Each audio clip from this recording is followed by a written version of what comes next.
Hello दोस्तों, आज फिर से एक नया टॉपिक जिसके बारे में अपने बात करने वाले हैं हेड इंजरी के बारे में। हेड इंजरी की बात करें तो इसके अंदर क्या रहेगा, हेड के अंदर इंजरी हो जाना कैसे। जैसे इसकी डेफिनेशन की बात करें तो injury and trauma of the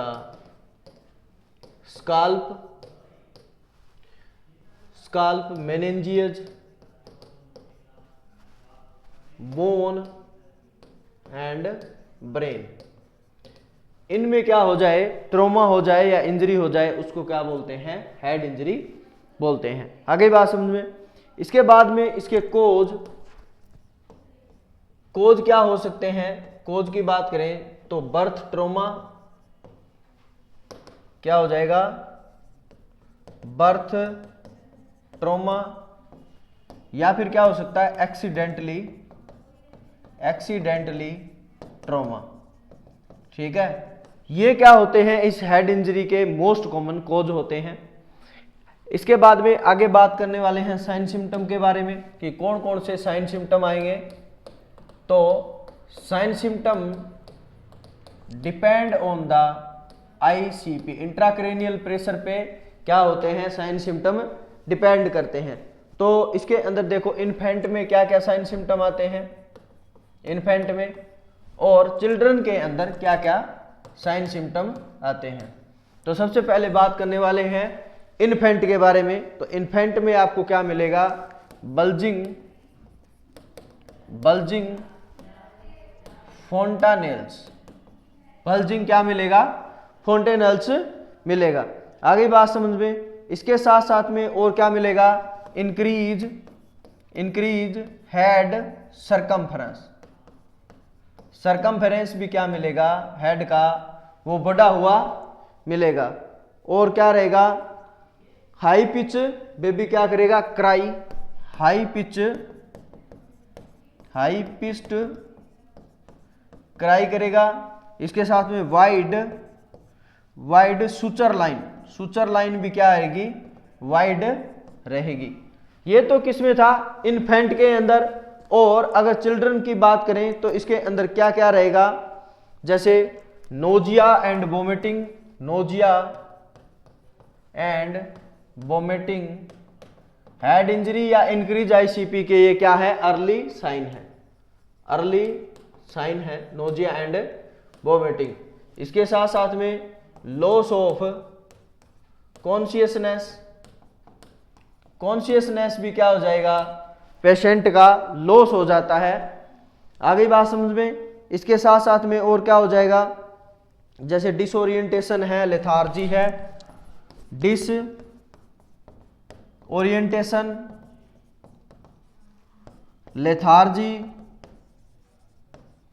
lethargy, weakness हो जाएगा, हेडेक होना स्टार्ट हो जाएगा। ये जो सिम्टम आते हैं मोस्टली किसके अंदर आते हैं, चिल्ड्रन के अंदर आते हैं। चिल्ड्रन के अंदर और भी आते हैं, जैसे Cushing triad, very important, exam में बहुत बार पूछा गया है कुशिंग ट्रायड के बारे में। सर ने आपको बताया होगा कि कुशिंग सिंड्रोम क्या होता है, और एक होता है कुशिंग ट्रायड। कुशिंग सिंड्रोम आता है एंडोक्राइन ग्लैंड के क्या है, डिसऑर्डर है, लेकिन कुशिंग ट्रायड जो आता है वो इंक्रीज ICP या हेड इंजरी में आता है। कुशिंग ट्रायड की बात करें तो इसके अंदर 3 सिम्टम आते हैं। ट्रायड का मीनिंग क्या होता है, 3 सिम्टम, और 3 सिम्टम में क्या क्या रहेगा, वाइड क्या रहेगा, पल्स प्रेशर रहेगा। इसके साथ साथ में टेकीकार्डिया क्या रहेगा, टेकीकार्डिया रहेगा। और क्या रहेगा, टेकीकार्डिया के साथ साथ में, जैसे टेकीकार्डिया नहीं रहेगा इसमें क्या रहेगा, ब्रेडीकार्डिया, क्या रहेगा, ब्रेडीकार्डिया। इसके साथ साथ में और क्या रहेगा, इर्रेगुलर रेस्पिरेशन क्या हो जाएगा, इर्रेगुलर। ये क्या है, ये है कुशिंग ट्रायड, हेड इंजरी या इंक्रीज ICP में ये क्या आते हैं, सिम्टम आते हैं। आगे बात समझ में। इसके बाद में आगे अपने बात करने वाले, ये एग्जाम में पूछे जाते हैं कुशिंग ट्राइड के अंदर कौन कौन से आते हैं या एक्सेप्ट कौन सा नहीं आता है। तो वाइड पल्स प्रेशर, इसमें वाइड पल्स प्रेशर में क्या हो जाएगा, पेशेंट को हाइपर टेंशन हो जाता है, ठीक है, हाइपर टेंशन हो जाएगा, पल्स प्रेशर क्या हो जाता है, वाइड हो जाता है, सिस्टोलिक बीपी बढ़ जाएगी और डायस्टोलिक और कम हो जाएगी, उसको बोलते हैं वाइड पल्स प्रेशर, ठीक है। इसके बाद में अपने बात करने वाले हैं डी सेरिब्रेट और डी कोर्टिकेट के बारे में। तो मैं आपको बता देता हूं कि डी सेरिब्रेट और डी कोर्टिकेट क्या होता है। तो देखो इसके अंदर डी सेरिब्रेट और डी कोर्टिकेट अगर आपको दिखाई दे रहा है तो इसके अंदर देखो ये पोजीशन जो है ये कैसी पोजीशन है, देखो डी सेरिब्रेट है, क्या है, डी सेरिब्रेट।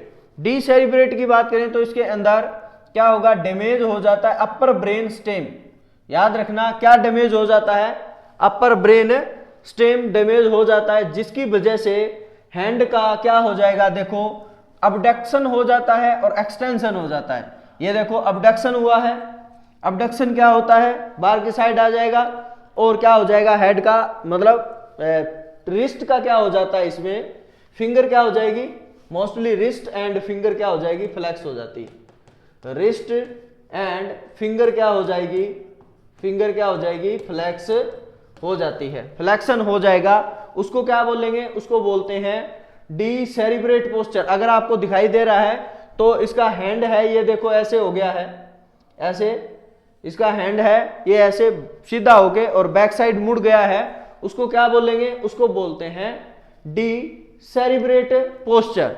ये भी क्या होता है, हेड इंजरी के अंदर आता है, क्यों, क्योंकि डैमेज हो जाएगा वो अपर क्या ब्रेन स्टेम, ब्रेन स्टेम क्या हो जाए, अपर ब्रेन स्टेम है वो क्या हो जाता है, डैमेज हो जाता है। आगे बात समझ में। इसके बाद में आगे जो आता है डी कोर्टिकेट पोस्चर, कौन सा, डी कोर्टिकेट। इसके अंदर जो ये रहेंगे अपर आर्म, तो ये क्या हो जाएंगे, चेस्ट के ऊपर आ जाएंगे, आई बात समझ में, कैसे आ जाते हैं, चेस्ट के ऊपर आ जाते हैं, इसको क्या बोलेंगे, उसको बोलते हैं डी सेरिब्रेट पोस्चर। और डी सेरिब्रेट पोस्चर है किसमें होगा, डैमेज हो जाए कोर्टिकल स्पाइनल ट्रैक, कौन सा, कोर्टिकल स्पाइनल ट्रैक, ये क्या हो जाए, डैमेज हो जाए, तो उसकी वजह से कैसी पोजीशन हो जाती है, डी कोर्टिकेट पोजीशन हो जाती है। और लेग देखो, लेग क्या हो जाएंगे, लेग हो जाते हैं लास्ट में जो एंकल जॉइंट है, जो ये अगर आपको दिखाई दे रहा है तो एंकल जॉइंट है ना, एंकल जॉइंट, ये क्या हो जाएगा, ये हो जाता है एक्सटेंशन, क्या हो जाएगा, एक्सटेंशन। अबडक्शन या फिर फ्लेक्शन हो जाते हैं, रिस्ट वगैरह है, फिंगर वगैरह है, ये तो फ्लेक्शन हो रहा है, दोनों में ही हो रहा है, लेकिन ऑन द चेस्ट, चेस्ट के ऊपर क्या होंगे, ये होंगे, ठीक है, किसमें, डी कोर्टिकेट पोजीशन के अंदर। आगे बात समझ, ये भी क्या आते हैं, साइन सिम्टम आते हैं। इसके साथ साथ में आपको एक और इमेज दिखाते हैं, अगर आपको ये दिखाई दे रही है तो थोड़ा सा जूम कर देता हूं मैं, तो देखो ये जो पोजीशन है,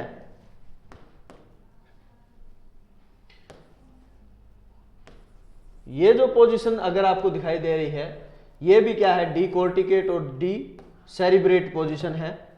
इसके अंदर देखो क्या लिखा हुआ है, देखो जी डी कोर्टिकेट, इसमें ना फ्लेक्सर हो जाता है पर्सन, देखो पर्सन के अंदर डी कोर्टिकेट के अंदर देखो लेग हैंड है वो चेस्ट के ऊपर क्या हो गए हैं, बिल्कुल मुड़ गए हैं, फ्लेक्शन हो गया है, ठीक है। और यहाँ पे डी सेरिब्रेट की बात करें तो साइड में क्या हो गया है, फ्लेक्शन हो गया है आर्म, जैसे problem of the mid brain of and pons के अंदर या फिर कोर्टिकोस्पाइनल ट्रैक के अंदर क्या आ जाता है, इसमें प्रॉब्लम हो जाती है या फिर डैमेज हो जाता है। और इसके अंदर क्या आएगा, प्रॉब्लम आएगी सर्वाइकल स्पाइनल ट्रैक वगैरह है, सेरिब्रल हेमिस्फीयर है, इसके साथ में अपर ब्रेन स्टेम के अंदर अगर प्रॉब्लम आ जाए तो इसको क्या बोलेंगे, डी कोर्टिकेट पोस्चर बोलते हैं, ठीक है। डी सेरिब्रेट और डी कोर्टिकेट से बहुत सारे क्वेश्चन आते हैं, आपको ओनली थोड़ा थोड़ा क्या कर लेना है, याद कर लेना है। इसके बाद में आगे अपने बात करने वाले हैं इसके अंदर मैनेजमेंट के बारे में। साइन सिम्टम हो गए हैं, मैनेजमेंट क्या क्या रहेगा, मैनेजमेंट की बात करें तो आपको क्या क्या चीजें अवॉइड करनी है मोस्टली, तो इसके अंदर क्या करेंगे, maintain the head position, head position को क्या करना है आपको मेंटेन करके रखना है, टू प्रिवेंट द, किसके लिए, to prevent the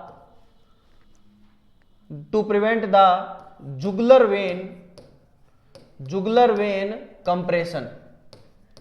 head injury की वजह से क्या हो जाता है, कंप्रेसर हो जाता है क्या, जुगुलर वेन, और जुगुलर वेन कंप्रेशन हो जाएगा तो उसकी वजह से है क्या होता है, हार्ट के पास में है ना प्रॉपर तरीके से ब्लड नहीं पहुंच पाता है, मतलब राइट एट्रियम में, और राइट एट्रियम में नहीं पहुंचेगा तो वो कार्डियक आउटपुट कैसे निकालेगा, तो उसकी वजह से क्या हो जाएगा, पेशेंट को जुगुलर वेन कंप्रेशन होने से बचाना है, जिससे क्या करना है आपको मेंटेन करके रखना है हेड की पोजीशन को।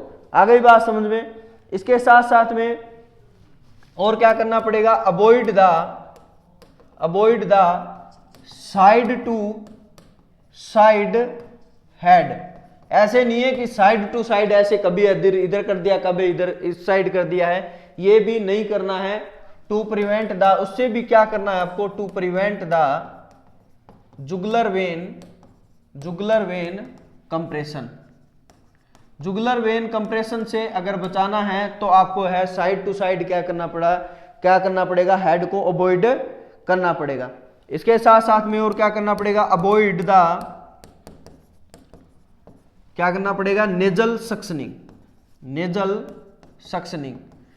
सक्शनिंग भी क्या करनी है आपको, अवॉइड करनी है। क्यों, क्योंकि to prevent the secondary infection ना हो पेशेंट को ब्रेन के अंदर, secondary infection in the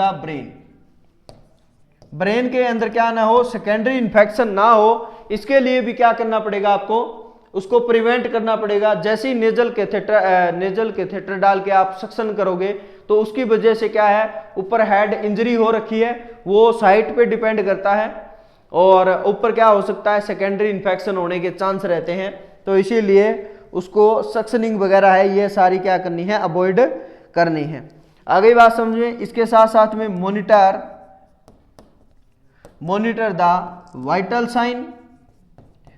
sign monitor करने हैं, एंड और क्या करना है, न्यूरोलॉजिकल असेसमेंट भी क्या करना है आपको, मतलब मॉनिटर करना है। वाइटल साइन के अंदर टीपीआर बीपी चेक करते हैं। मोस्टली इसमें आपको क्या करना है, हेड इंजरी में आपको ब्लड प्रेशर चेक करना है, मोस्टली क्या करना है, ब्लड प्रेशर, क्योंकि कुशिंग ट्राइड में मैंने बताया था वाइड पल्स प्रेशर होता है, सिस्टोलिक बीपी और बढ़ जाएगी और डायस्टोलिक और कम हो जाएगी। आई बात समझ में। तो मोस्टली क्या करना है आपको, ब्लड प्रेशर चेक करना होता है इसमें, और इसके साथ साथ में न्यूरोलॉजिकल असेसमेंट भी करना होता है, पेशेंट के नर्व सिस्टम वगैरह है, इस पर कितनी इंजरी हुई है। इसके साथ साथ में और क्या क्या करोगे, और करते हैं अपने मॉनिटर द प्यूपिल रिस्पॉन्स भी क्या करना है आपको, चेक करना है। इसके साथ साथ में monitor score of Glasgow coma scale, GCS के अंदर आपको क्या करना है, ग्लासगो कोमा स्केल के अंदर जो स्कोर आते हैं वो भी क्या करना पड़ेगा, मॉनिटर करना पड़ेगा। कॉन्शियसनेस एंड ये जो न्यूरोलॉजिकल जो असेसमेंट है उसके लिए कौन सा स्केल यूज करते हैं, GCS, Glasgow coma scale use किया जाता है। आगे बात समझे। तो यहां तक था हेड इंजरी, आगे नेक्स्ट टॉपिक के बारे में बात करेंगे। Thank you.